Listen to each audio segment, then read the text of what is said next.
Welcome to the New Orleans Saints podcast, presented by Rouse's Markets. You'll hear from players, coaches, broadcasters, and writers that cover the NFL daily. The New Orleans Saints podcast starts right now. Here's your host, Erin Summers. Welcome into the New Orleans Saints podcast. I'm Erin Summers.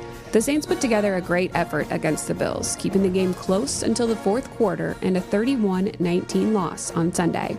After allowing the Bills to score on their opening drive, the Saints answered right back. Quarterback Spencer Rattler showed another side of his game, using his legs to grab multiple first downs and then handing it off to Kendre Miller for an 18-yard touchdown. The run game became a storyline for not only the running backs, Alvin Kamara and Kendre Miller, who had 70 and 65 yards apiece, but also Rattler, who added 49. In total, the team had 189 rushing yards against the Bills. Establishing that run game is something the team wants to continue to emphasize. Here's head coach Kellen Moore, Spencer Rattler, and Kendre Miller. Hey, at the end of the day, we didn't meet our goal. We didn't win the football game. We have to look into all the little details. Felt like penalties we cleaned up. We created a big-time turnover. I think Jonas's play was just an incredible play to create that turnover. And we ran the football a lot better. I think that was an important part going into that game versus that opponent, but also just for us as an identity on offense. And so I felt like our guys took some really good steps there, and we played some really good football. We just, we didn't win enough of the hard downs, the tough downs, the third downs, the red zone. They made more plays in those critical situations than we did. We just knew we had to get better. We knew we had a big test this week and couldn't play like we did last week. So, penalties were way down. Ran the ball really well, best that we have all year, and that was our game plan, and we moved the ball well. That's a good team that's going to be playing, late on in the year, in January, February. So a lot of bright spots, but still, moments to clean up, and, everybody. So. It feels good.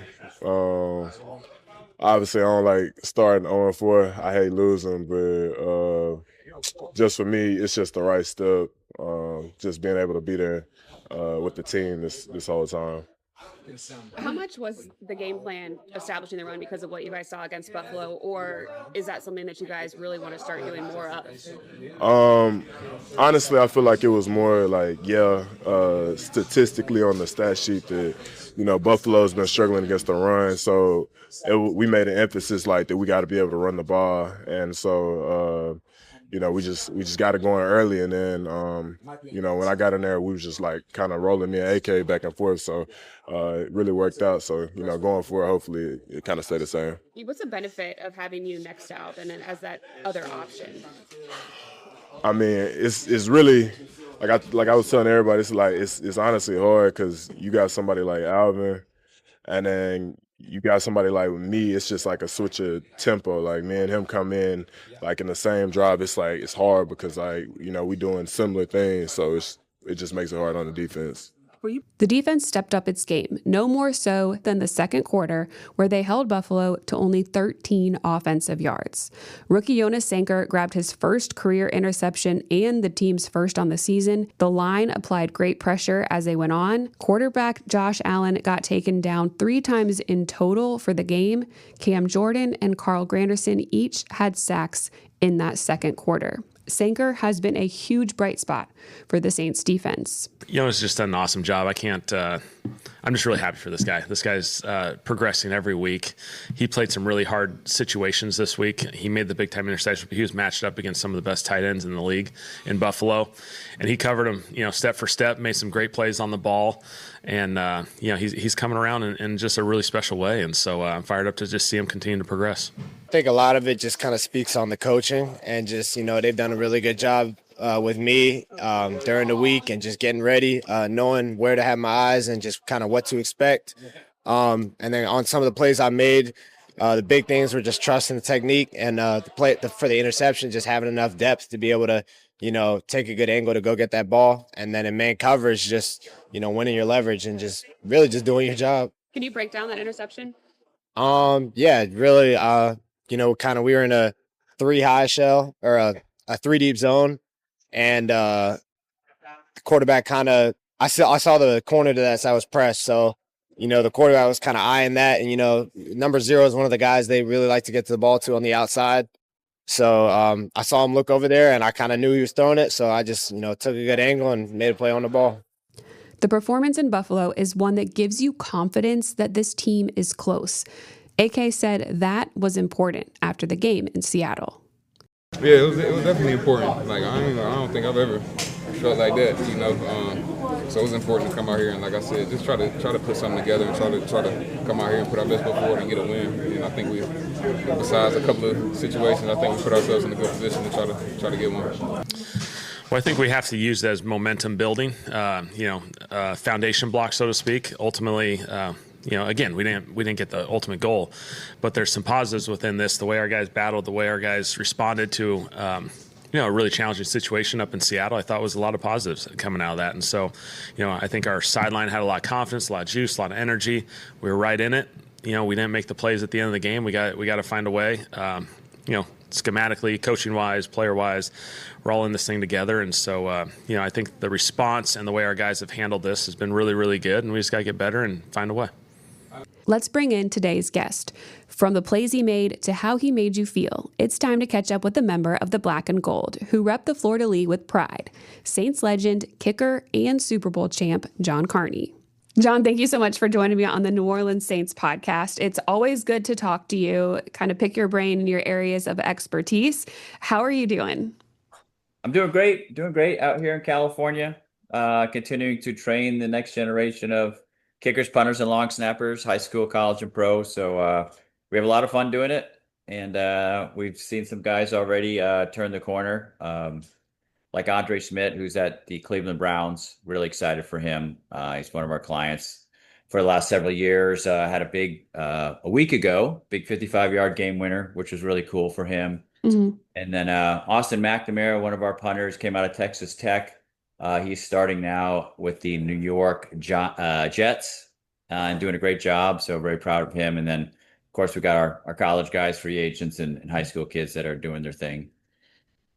When you look at the game right now, it seems like anytime you get near the 50, people are looking at their kickers or asking, what's his distance? Can he hit it? And a lot of times teams are opting to go longer and longer with the attempts. How surprised are you with just how far and how willing people are to put a kicker in a position like that to go kick a field goal that's over 50 yards? It's very exciting because this is our business. And so, and for us, knocking down a long field goal is the ultimate, really, especially if it's going to be a game winner. So I'm excited where the kicking game is going. I've been asked, is this the era of the kicker? It might be. It might be the era of the kicker. Some things are in the kickers to their advantage right now. The condition of the football much better than it has been in years past. So it's flying better as it was made to fly, to be honest with you. But prior to, they weren't always broken in as well as they should have been. The quarterback balls, those are broken in nice for the quarterback. So why not the kickers and punters? So now we have a great product to kick and punt. And so the kickers and punters are responding with great stats and some amazing performances, which I'm excited about. I think the league is excited about it. To see Brandon Aubrey kick a 64-yard to tie the game, a 47 to win it, that's exciting. That's much more exciting than a punter punting it inside the 20 for a fair catch. That's not a very exciting play. So I love it.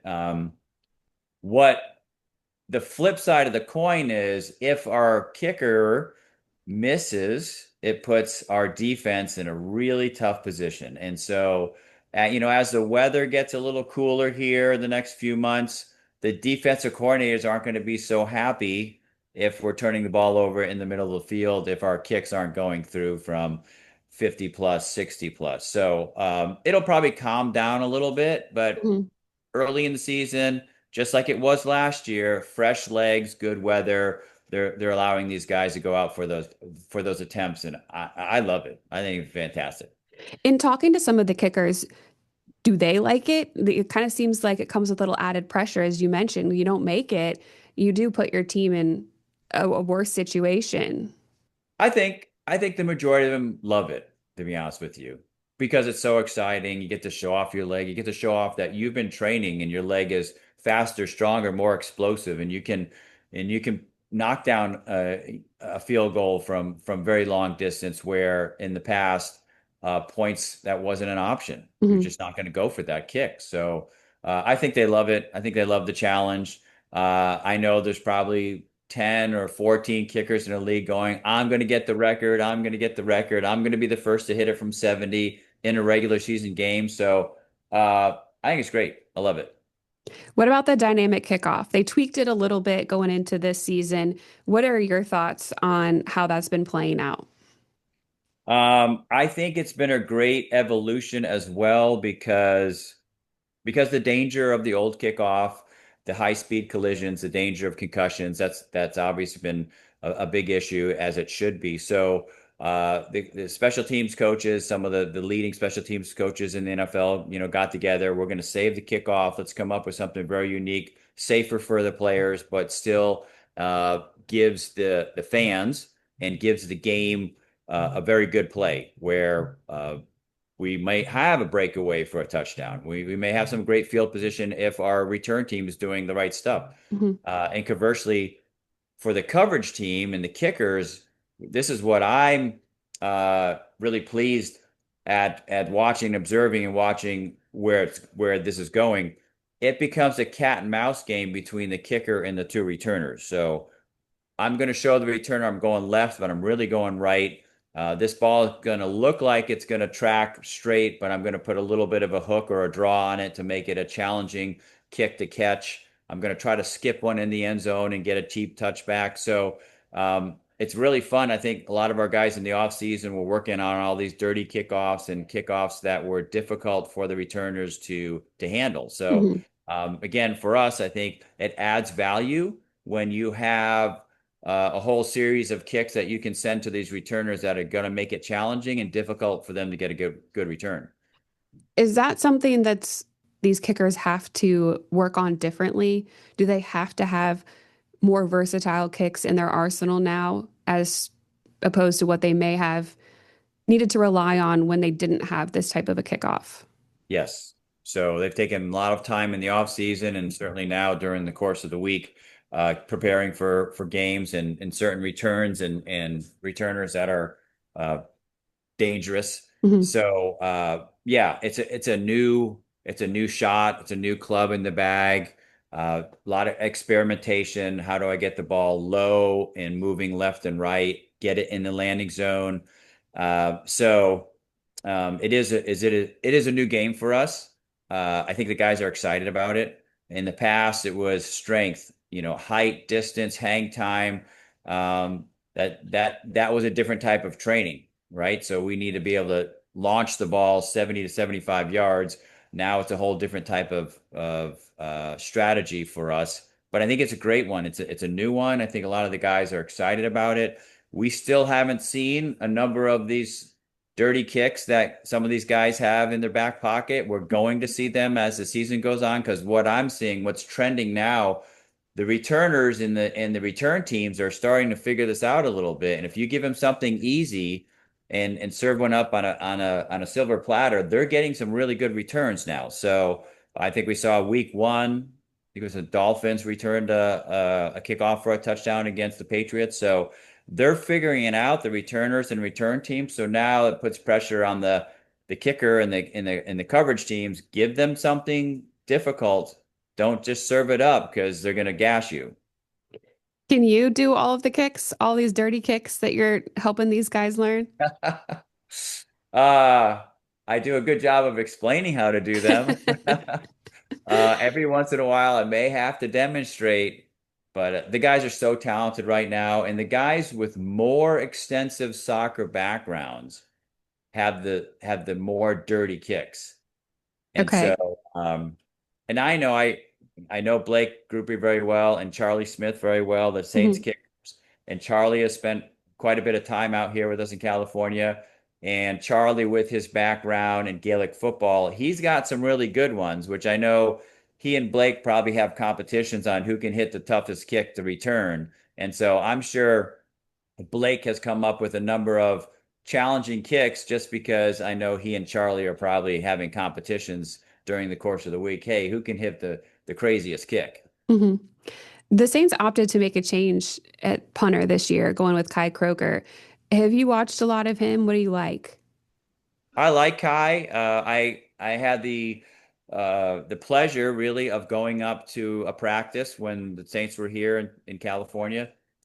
We were or they were at Irvine, and so I went up for and spent a day with all the specialists. And Coach Phil was phenomenal and letting me on the field and letting me work with the guys and film the guys.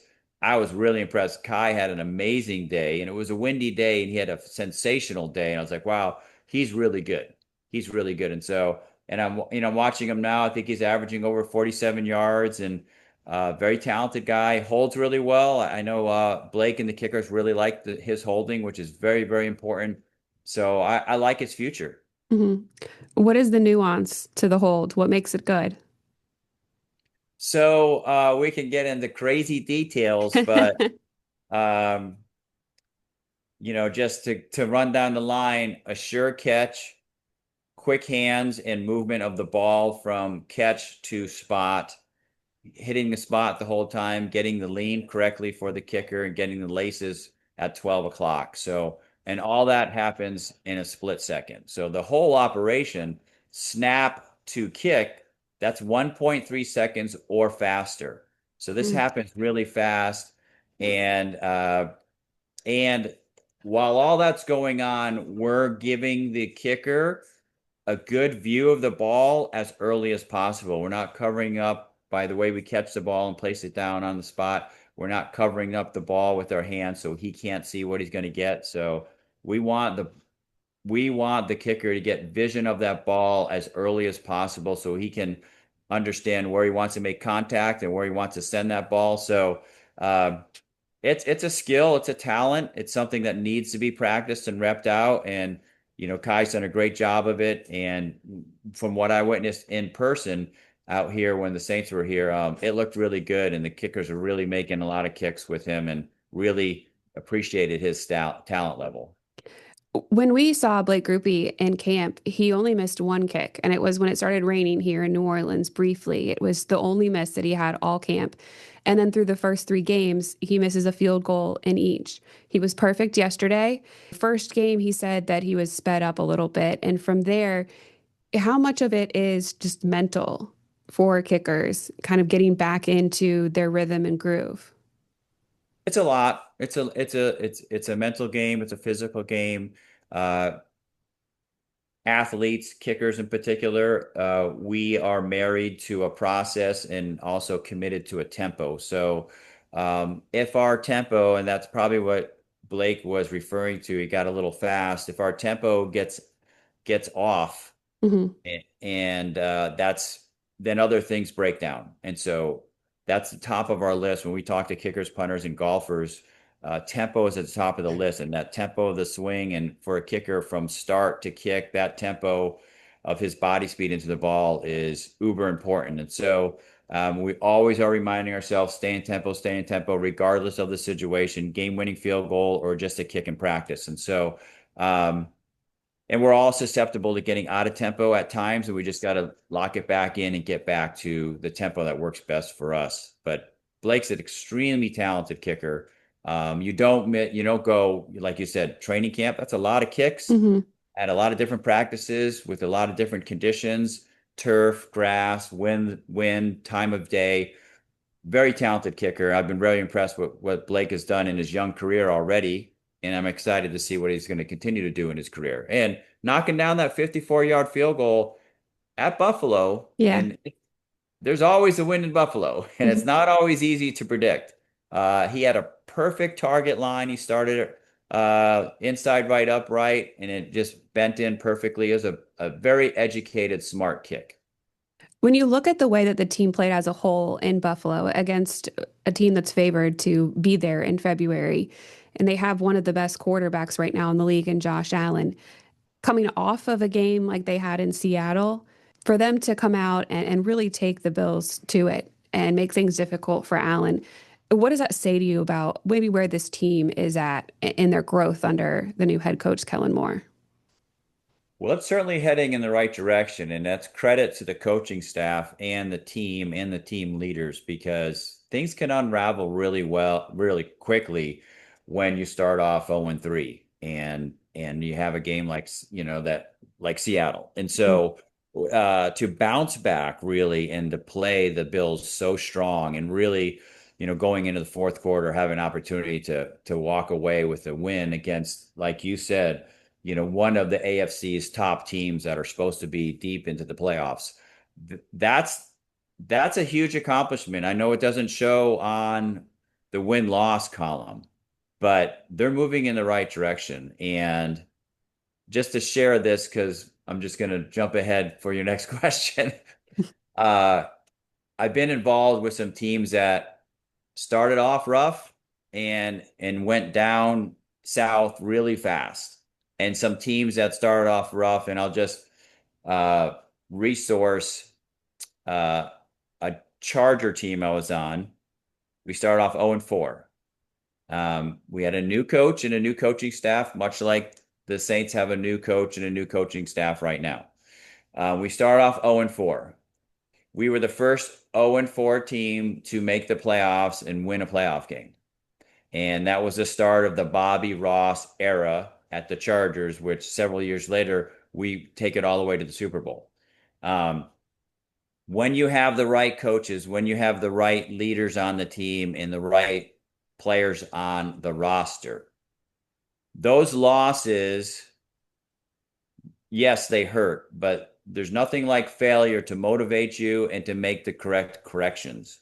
And so the people that are going to suffer are the opponents down the road, because the Saints will clean up the penalties.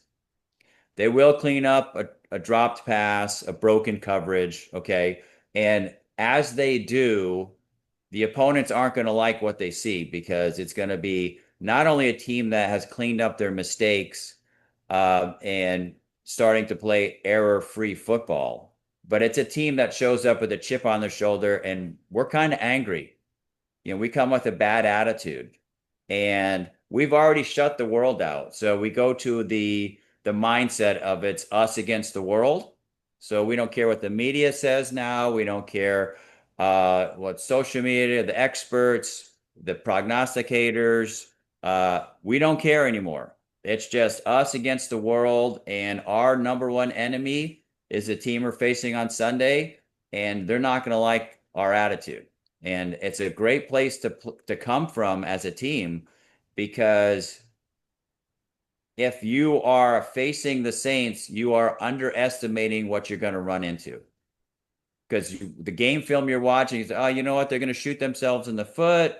They're going to drop the game-winning pass. They're going to drop the interception. They're going to have a breakdown on defense. And you're counting on that as an opponent. You're like, these guys are 0-4. This is a homecoming game for us. Let's just run through. We'll just wear our practice jerseys. This is not going to be a challenge. And they'll find themselves in a place they're not going to like in the fourth quarter. And a team like the Saints right now, and the improvement they showed against the Bills, they may just run off 10 victories in a row. But they're not going to forget the players on this team, the staff on this team. They're not going to forget this month of 0-4, and they're going to keep that attitude and that chip on their shoulder. And we're going to show up with a bad taste in our mouth for every game from now until the rest of the season. And it's tough. You don't want to run into teams like this. What was the key for that team that you were on with the Chargers to getting that win in game number 5? Well, again, no pointing fingers. Okay. The right players and the right coaching staff, they're not pointing fingers. They're not blaming. We're correcting. We are going to emphasize where we're getting better, and we can continue to get better in those areas as well. We're going to clean up. We're going to point out, okay, here's where we're making progress. Let's continue there. Here's why we lost. Let's clean this up. And we're going to maintain faith that we got the right offense, the right offensive schemes, the right defense, the right special teams. Our schemes are fine. We may need to adjust here or there, but we're not going to throw the towel in. We're not going to have a knee-jerk reaction. We're like, okay, all of a sudden, let's change the whole offense. Let's change the whole defense. And teams will do that. Mm-hmm. They'll have knee-jerk reactions and just panic and make a wholesale change. And all of a sudden, the whole starting offense and defense and special teams looks different. And that's not good. That doesn't work. I've never seen that work. It's hitting the panic button. It's maintaining confidence. You know what? The general manager, the scouts, the coaches, this is the roster we chose for week 1 and for 17 weeks and 17 games, 18 weeks. And there's good reason why we chose these players. We believe we chose these players because they're the right talent and the right character. Now let's help them grow together and bond together. And that's another thing.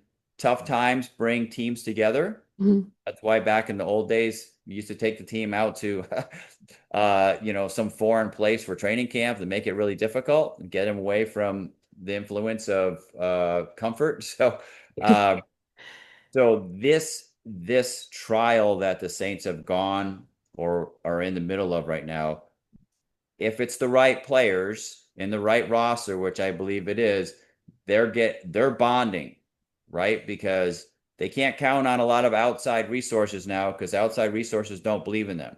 So the team is bonding together, and those bonds grow really strong and last very long, strong and long. So this 0-4 start, although it's painful, may be a blessing in disguise as we go into the season. You mentioned having the right pieces in place. I think quarterback Spencer Rattler has continued to show you why he's not a problem, or he's not somebody that you need to have that knee-jerk reaction with and make a change there.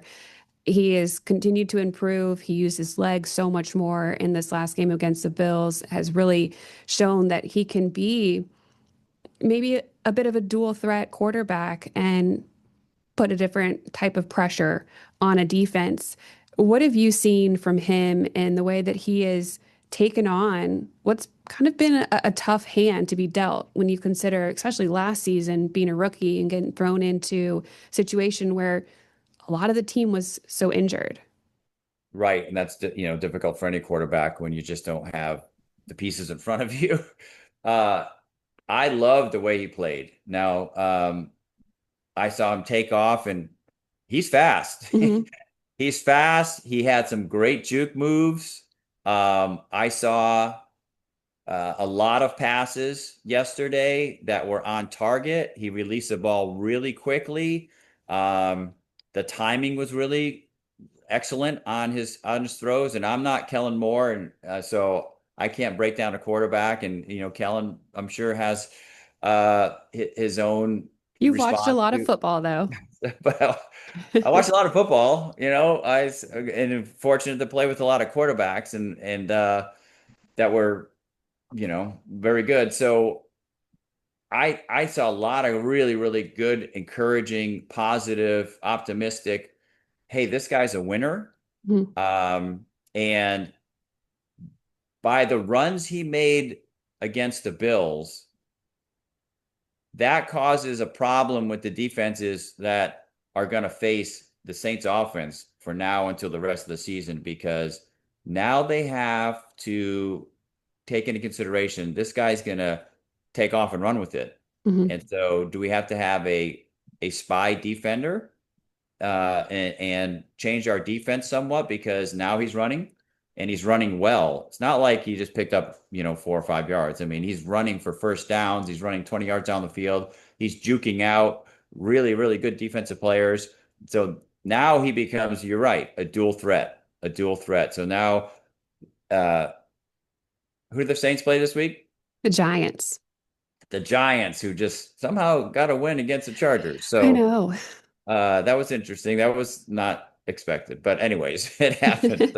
So they're getting better. Good for the Giants. So they're gonna have to spend time. The defensive coordinator for the Giants, I guarantee, woke up this morning going, okay, our practice for this week just changed because Rattler's running, and he's running for first downs, and he's doing it quickly. He's making quick decisions.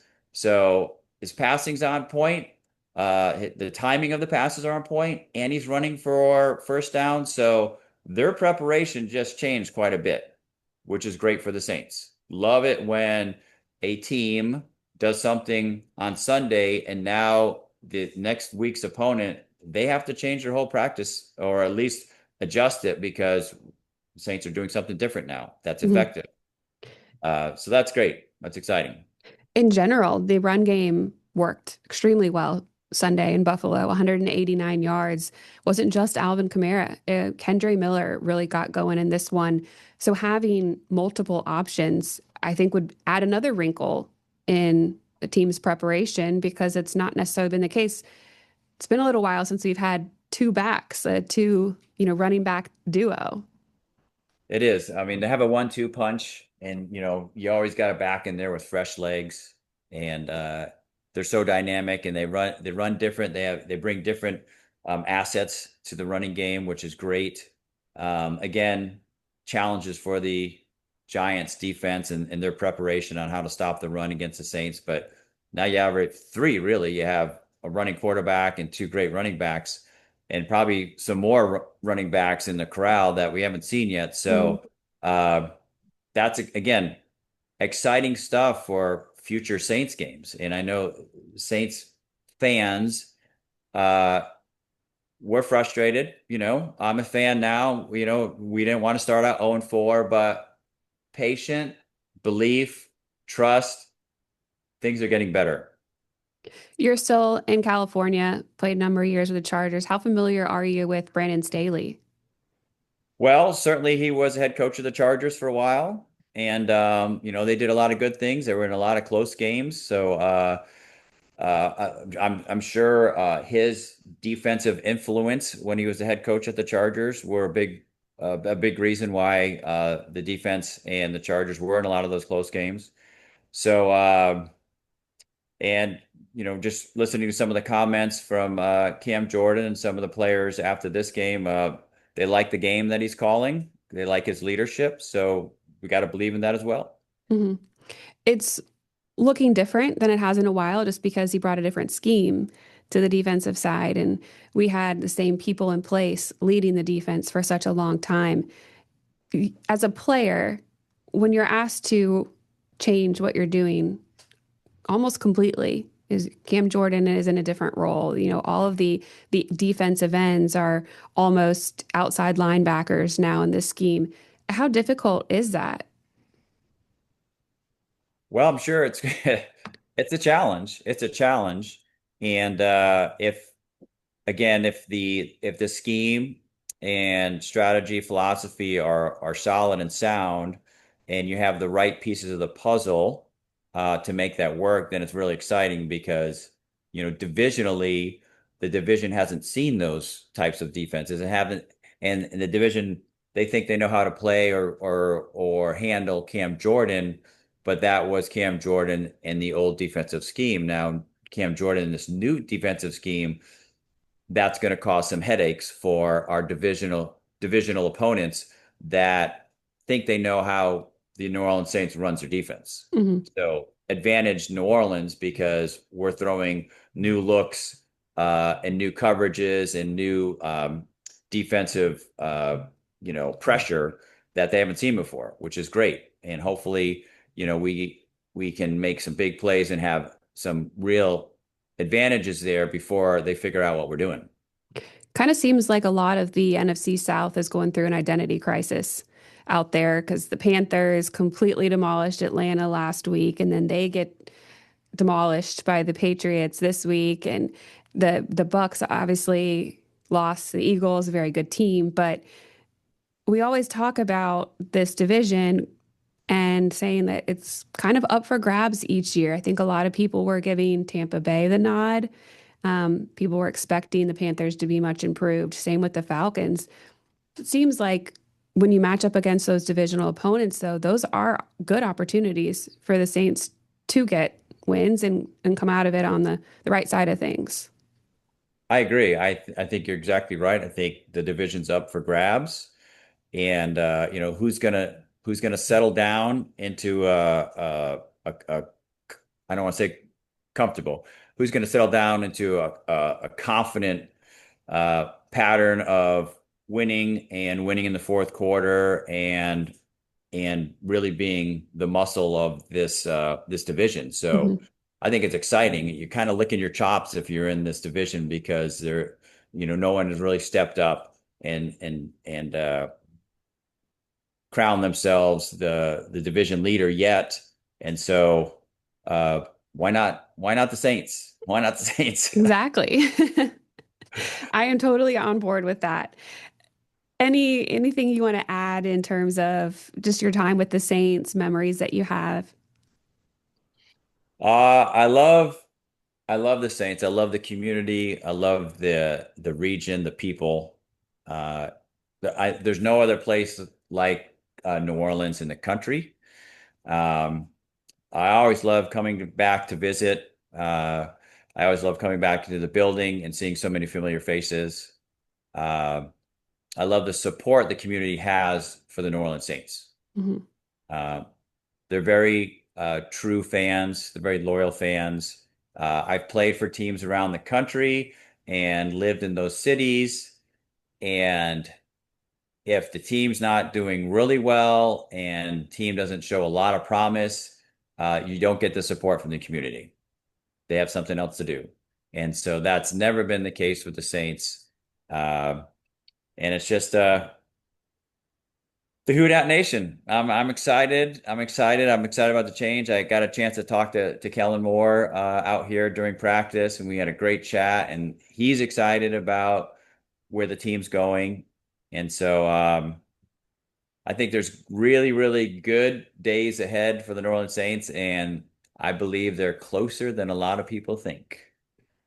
I do too. And being in the locker room, talking to the players, obviously wanted to win yesterday, but they feel good about the way things are trending and where they're at. And they're very confident in each other in that locker room and in the coaching staff. So I think that maybe it's going to happen this weekend. I'm putting it out there. I'm going to get the win against the Giants on Sunday. It is the 50th year anniversary of the Superdome. I know you have helped out with some of our podcast episodes highlighting that fact. Do you have just your own personal best memory from playing in the Dome? It'd be hard to argue against the Atlanta game, coming back from Hurricane Katrina, the Monday night game, the Steve Gleason game. That was amazing. I mean, there's as much fanfare and attention and excitement and electricity in that game, during that game, as there were for any playoff game or Super Bowl game that I've ever been involved in. And then they come out with the win, and Sean Payton told us that week, hey guys, this is only going to be special if you win it. And so everybody played. I mean, there's so many great plays of that game. And the team really came together. Obviously, the community came out in full force. It'd be hard to argue any other game outside of that one as being my top memory. Yeah, it completely makes sense. It was an amazing game, an amazing day for the city as well. Thank you so much for the time and breaking down some of the kicking game, special teams, and I love the positive outlook that you have on the team. And I think that you are very right in a lot of what you're saying. Well, thank you. I appreciate that, Erin. See, good minds think alike. Exactly. Thank you. Carney's got the right attitude here. I really like where he's at. Couple of injury updates for the team. Right guard Cesar Ruiz will be out this week after suffering a foot injury against the Bills. Tough, as we finally had the starting offensive line together on the field for the first time all season. Ruiz will be day-to-day after this week. With Ruiz out, it means that Torres Simpkins, who did go in his place in Sunday's game, could be again filling in for him, or depending on the health of Dylan Radins, he's also been somebody that has been thrown in as a backup guard. This week, the Saints will also welcome back two extremely important pieces to this offense, tight end Taysom Hill and Foster Moreau, to practice. They are officially off the physically unable to perform list and start the next step in making their return to gameplay. Taking a look around the league, big news yesterday with the announcement of the Super Bowl halftime performer, Bad Bunny. I mean, regardless of who you cheer for, the Super Bowl is a much watch, the commercials, the halftime performance, usually a good game. So how are we feeling about it? My group chat couldn't really come up with any names to his songs, but I do know he is one of the best Latin rappers of all time and will no doubt put on a good show. Checking in on the next opponent, the Giants got a surprising win over the Chargers yesterday, 21-18, as quarterback Jackson Dart made his first career start. Dart went 13 for 20 for 111 yards, 1 touchdown. He did get sacked 5 times. He scrambled to avoid a few 10 times for 54 yards. While they did get the win, the team suffered a massive loss in doing so, as wide receiver Malik Neighbors got hurt and is out for the season after tearing his ACL. Off the field this week, Justin Reed is kicking off his Fully Charged series at the New Orleans Library on Loyola. Students can sign up to join Justin Reed Saturday in developing their own video game. You can head to jreadindeed.com and click on Fully Charged to register. There are several sessions in the upcoming months. Justin Reed is going to be there. It's a really cool program from Reed to help students get more involved with science and tech. It is also Crucial Catch Month for the NFL, and this week will be the Saints' Crucial Catch game. The initiative promotes prevention and early detection of cancer. Since 2009, Crucial Catch has raised more than $30 million and impacted over 1.8 million people in communities that need it most. You can support the cause by purchasing Crucial Catch NFL gear or bidding on players' game-worn gear. All proceeds go directly to the American Cancer Society to provide cancer screenings and resources to under-resourced communities. A jam-packed episode today.